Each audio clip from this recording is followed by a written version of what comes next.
Hello and welcome to the podcast that does not have a proper introduction. I will have to make that at some point, but hey, welcome back to the Up Watching Hawaii podcast, where we're short form and we just talk about college football in the middle of the night. So I try to sound not tired, even though I am tired. So I'm gonna keep on pushing it. Tonight, I think I'm just gonna give a re-up on my thoughts from some years ago when I said NIL is hell to just getting updated on where things stand because everything's a little bit of a mess. But one story that sort of stuck out to me this week that I saw had to do with the Oklahoma State Cowboys and Mike Gundy. Mike Gundy has told his players this week, "Hey, stop asking for money.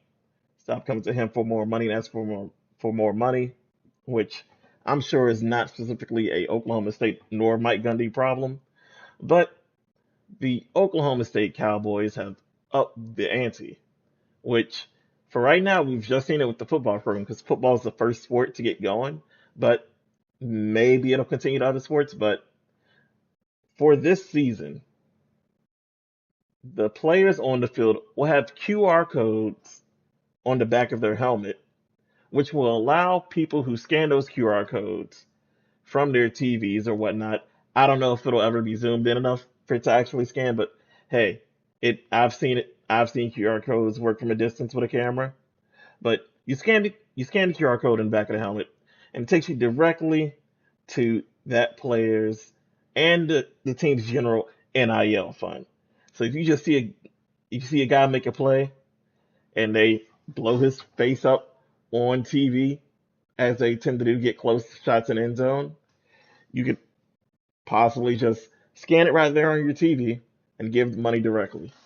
And I think that part's a little crazy. Having a QR code, basically like a hey, you see me, pay me. Well, not pay me, but you can see me and immediately give me money. Sort of feels a bit strange.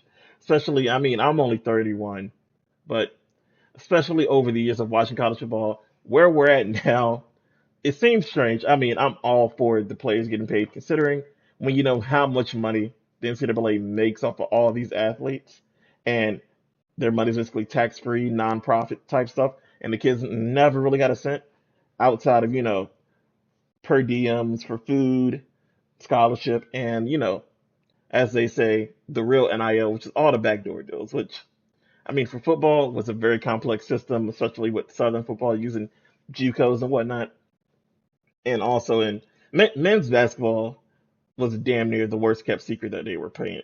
They were always paying players under the table. I mean, you got stories of different things happening with different players. I mean, recently Vernon Maxwell on the 520 podcast stated that hey, the University of Florida, because Vernon Maxwell was from Gainesville, they told him like his mom basically told him like, hey, don't don't go on these trips and fuck things up and say the wrong thing because school already said we get $200,000. You come here, you stay home. Which hey, I would take that shit too. Not gonna hold you. $200,000, that's a lot of money. Can help out anybody's family, even if you're kind of rich. But where things are now, it's all over the place, man. I mean, this with Mike Gundy and the Oklahoma State Cowboys, and they're doing their thing. So maybe it works out for them. I hope the players get scared and get money. I hope a kid runs back a big play in Bedlam, then they just shower him with money immediately for a play on the field, even though NIL is not supposed to be for immediate and direct production on the field. You're supposed to get paid. It's supposed to be you're doing other things in terms of sponsorship and stuff, using your name, image, and likeness. But hey, it is what it is. But the money situation has been all over the place, especially with things with the House case, which is all former players and current players basically suing the NCAA saying, hey, you guys owe us a little bit of back pay. Now we're seeing how much we're actually really and potentially worth. And so you're going with that, which NCAA is trying to respond and say, hey, well, mostly the power conference schools are trying to respond to saying, hey, all right, we're going to work out some deal where basically, for their total sports, or maybe just for football. But each team is going to get a max of 20 to 30 million a year they can spend on their players, which is a lot, but also me being a Michigan alum, knowing how the the beginning of this offseason started was with Ohio State alumni basically saying they were willing to pay Marvin Harrison Jr. $20 million to come back and play, which is an extremely absurd number for one player, especially in college, considering, well, these alumni can have some deep pockets. They truly can have some deep pockets. But $20 million, like, that's the amount you pay for a very decent wide receiver right now in the NFL. Like, that's second contract money, not rookie contract money. They were willing to give him second contract money, like the 20 million a year for one season, with hopes that he's enough to do what they want to have done. So you have that. You have, I cannot remember his name, but 2 years ago, a player for the University of Miami on the basketball team basically stated that, hey, I'm going to the transfer portal. I want more money. He was currently at 5 million, I believe, and he said he wanted 8 million, or else he would stay in the transfer portal and find another place to go, which is just crazy. He's literally pulling a NBA, NFL type holdout situation, which, hey, for him, shout out to him, but for college sports as a total, as in they just let this thing run loose. They sort of panicked because of the state of California. Basically said, hey, we're going to set up a name, image, and likeness deal. We got like a 4-year plan for how we're going to set it up. The NCAA said, hey, you guys do this. We're not going to allow any of your schools to be part of the NCAA. Then the state of California, the government, and then the schools, the public school, university all came together, looked at things and said, okay, that's fine. You guys can do that. We can all participate with one another and do away with basically do away with D1, 2, 3, and NAIA, and just combine it all together and just be like, hey, it's just California football. And considering how much money is out in California and some alumni, hey, they could have did it on their own. They could have survived. NCAA panic and just was like, oh, let's just force it, throw it out there, no real restrictions. That combined with the transfer portal, it's created a whole Wild West.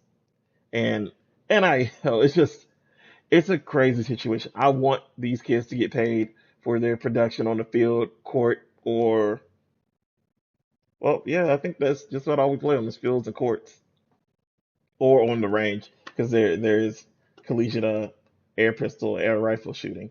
Maybe they get paid for that. And we have e-gaming at universities. Big Ten has a whole e-gaming conference for League of Legends. But want them all to get paid, properly compensated for the work that they do, because considering a lot of their schedules, and they are committed to their sports for about 30 hours a week, which is a full-time job in most places. And then you want them to go to school. And as Cardell Jones once said, hey, we don't come here to play school. So we all know the school part's up front. You just want these kids to produce in their sports. So it's the QR code thing has just made me remember how much of a wonky situation it truly is out here with paying these kids and how much money is truly floating around. Man, because if NIL was around when I was trying to play college sports, I would have stuck with it. I would have forced my way through it, because there's so much money out there to be made. There's so much money to be had. And thinking of big donors, I mean, the biggest dark horse out there currently right now is the owner and founder of Nike, Phil Knight. He has basically said he's willing to give however much money it takes for Oregon to win a championship. So we may have the first time where basically someone of the amount of capital and finance who should be owning a pro sports team, instead of using his money to own a pro sports team and keep things going and run and get a return on investment X-fold, we may see that person put all his money into college sports and then things run a complete muck. Which, honestly, I'd love to see Phil Knight do it and just have Oregon win it all sorts in one year. That would just be fun, just to see it happen.